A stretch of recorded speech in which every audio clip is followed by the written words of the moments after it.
नमस्कार मित्रों, इससे पहले वाले वीडियो में हमने अखंड रामायण का संक्षिप्त विवरण सुना था। आज हम सिर्फ सुंदरकांड का विवरण करेंगे। सुंदरकांड रामचरितमानस का 5वां भाग है, जिसे गोस्वामी तुलसीदास जी ने लिखा है। ये भगवान श्री राम के परम भक्त हनुमान जी की वीरता, भक्ति और बुद्धिमत्ता का वर्णन करता है। सुंदरकांड का प्रमुख उद्देश्य भगवान श्री राम के प्रति भक्तों में श्रद्धा, विश्वास और हनुमान जी के प्रति भक्ति को बढ़ाना है। सुंदरकांड में भगवान हनुमान द्वारा लंका की यात्रा, माता सीता की खोज और रावण की नगरी में उनके अद्भुत कारनामों का विस्तार से वर्णन है। सुंदरकांड की कथा इस प्रकार है। हनुमान जी का समुद्र पार करना। हनुमान जी का समुद्र पार करना सुंदरकांड की एक प्रमुख घटना है। जब भगवान राम को पता चलता है कि सीता माता लंका में रावण द्वारा बंदी बनाई गई हैं, तब हनुमान जी को उन्हें ढूंढने का कार्य सौंपा जाता है। हनुमान जी विशाल समुद्र के सामने खड़े होते हैं और बिना किसी संकोच के अपनी शक्ति और भक्ति से एक विशाल छलांग लगाते हैं। समुद्र पार करते समय उन्हें कई बाधाओं का सामना करना पड़ता है। सुरसा नाम की राक्षसी हनुमान जी का मार्ग रोकती है, लेकिन हनुमान जी अपनी चतुराई से उसे मात देते हैं। वे अपना आकार बड़ा करते हैं, फिर अचानक छोटा होकर सुरसा के मुंह में प्रवेश कर बाहर आ जाते हैं। सिन्हिका नामक एक राक्षसी हनुमान जी की परछाई पकड़ने की कोशिश करती है, लेकिन हनुमान जी उसे भी पराजित कर समुद्र पार कर लेते हैं। इस प्रकार हनुमान जी ने अपनी असीम शक्ति, बुद्धिमत्ता और भक्ति से समुद्र को पार किया और लंका पहुंच गए। ये घटना उनके अद्वितीय साहस और भगवान राम के प्रति उनकी निस्वार्थ भक्ति को दर्शाती है। लंका में प्रवेश सुंदरकांड की एक महत्वपूर्ण घटना है, जहां हनुमान जी सीता माता की खोज के लिए लंका पहुंचते हैं। समुद्र पार करने के बाद हनुमान जी लंका के द्वार पर पहुंचते हैं, जहां लंका की रक्षक राक्षसी लंकिनी उनसे टकराती हैं।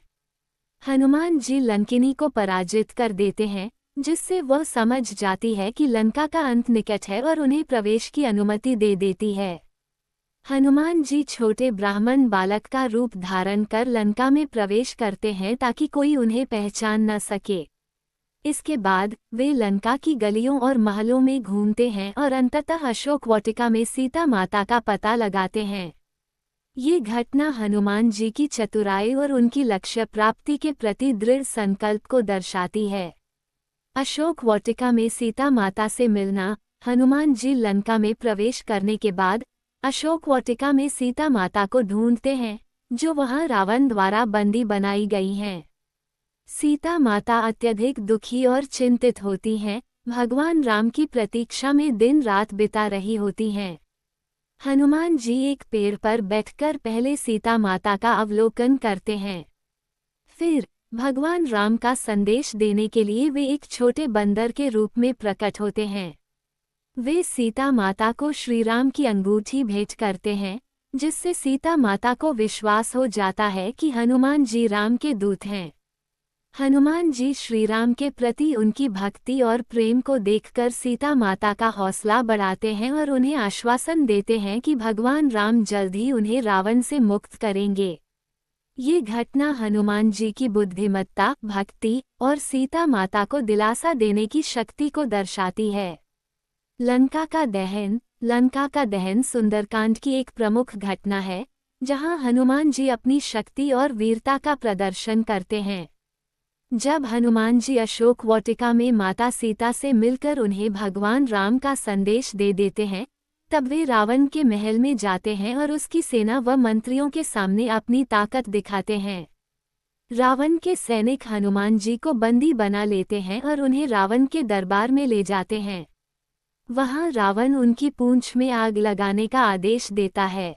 हनुमान जी अपनी पूंछ में लगी आग से अपने शरीर का आकार बड़ा करते हैं और पूरी लंका को जलाने का संकल्प लेते हैं। वे कूद कूद कर पूरे लंका को जला देते हैं, जिससे रावण का महल, घर और संपत्ति नष्ट हो जाती है।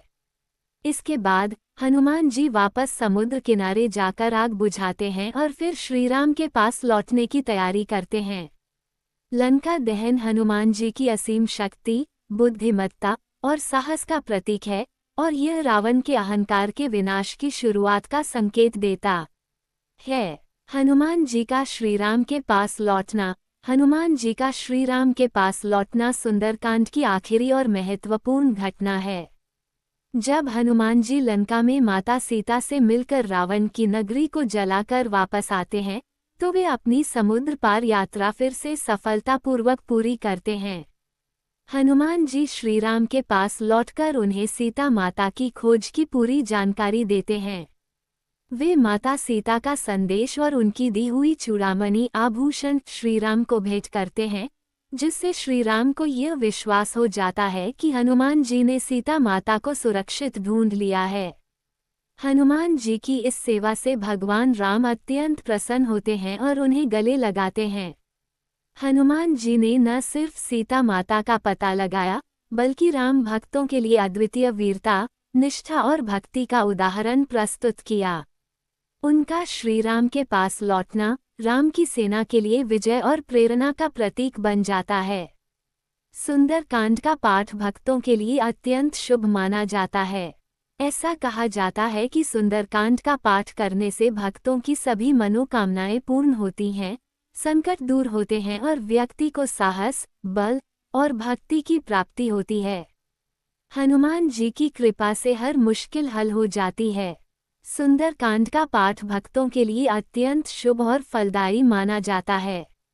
इसे पढ़ने से भक्तों को मानसिक शांति, साहस और सभी प्रकार के संकटों से मुक्ति मिलती है। सुंदरकांड हनुमान जी की वीरता और भगवान राम के प्रति उनकी निस्वार्थ भक्ति का गुणगान करता है, इसलिए इसका पाठ करने से हनुमान जी की कृपा प्राप्त होती है। सुंदरकांड कब और किस दिन पढ़ें? समय: सुंदरकांड का पाठ आमतौर पर सुबह या शाम के समय किया जाता है। सुबह के समय इसे पढ़ना विशेष शुभ माना जाता है, क्योंकि ये दिन भर के लिए सकारात्मक ऊर्जा और शांति प्रदान करता है। दिन: सुंदरकांड का पाठ किसी भी दिन किया जा सकता है, लेकिन मंगलवार और शनिवार विशेष रूप से शुभ माने जाते हैं। ये दिन हनुमान जी को समर्पित हैं और इन दिनों पाठ करने से हनुमान जी की विशेष कृपा प्राप्त होती है। विशेष अवसर: संकटों से मुक्ति पाने के लिए, घर में शांति बनाए रखने के लिए या किसी विशेष कार्य की सिद्धि के लिए सुंदरकांड का पाठ किया जा सकता है। इसे हनुमान जयंती, रामनवमी, नवरात्रि या किसी शुभ अवसर पर भी पढ़ा जा सकता है। सुंदरकांड का पाठ भक्त की आस्था और श्रद्धा पर निर्भर करता है। इसे 11 दिन या 21 दिन तक नियमित रूप से पढ़ने का विशेष महत्व माना जाता है। किसे चुनें? यदि आपका उद्देश्य छोटी या तात्कालिक समस्याओं का समाधान है, तो 11 दिन का पाठ पर्याप्त होता है। यदि आप दीर्घकालिक और गंभीर समस्याओं का समाधान चाहते हैं या किसी बड़ी साधना में लीन हैं, तो 21 दिन का पाठ करना अधिक प्रभावी हो सकता है। दोनों ही समयावधियां भक्तों के लिए शुभ हैं। आप अपनी श्रद्धा, समय और स्थिति के अनुसार इनमें से कोई भी विकल्प चुन सकते हैं। सुंदरकांड का पाठ कैसे करें? शुद्धता: पाठ शुरू करने से पहले शारीरिक और मानसिक शुद्धता का ध्यान रखना चाहिए। स्वच्छ वस्त्र धारण करें और एक शांत स्थान का चयन करें। हनुमान जी की प्रतिमा या चित्र: पाठ के समय हनुमान जी की प्रतिमा या चित्र के सामने बैठें। दीपक जलाएं और हनुमान जी का ध्यान करें। पवित्रता और ध्यान: पाठ करते समय मन को एकाग्र रखें और हनुमान जी की भक्ति में लीन रहें। मन में श्रद्धा और विश्वास बनाए रखें। समूह या अकेले: सुंदरकांड का पाठ अकेले या समूह में किया जा सकता है। सामूहिक पाठ का विशेष महत्व होता है क्योंकि इससे सामूहिक ऊर्जा का लाभ मिलता है। सुंदरकांड का महत्व: संकटों से मुक्ति: सुंदरकांड का पाठ करने से जीवन के संकट, बाधाएं और नकारात्मक शक्तियों का नाश होता है। हनुमान जी संकट मोचन माने जाते हैं और उनका पाठ हर विपत्ति से रक्षा करता है। साहस और बल: हनुमान जी की भक्ति और उनके कार्यों से प्रेरणा मिलती है, जिससे व्यक्ति में साहस, आत्मविश्वास और शक्ति का संचार होता है। शांति और समृद्धि। सुंदरकांड का नियमित पाठ घर में शांति और समृद्धि लाता है। घर के वातावरण में सकारात्मक ऊर्जा फैलती है और मानसिक शांति प्राप्त होती है।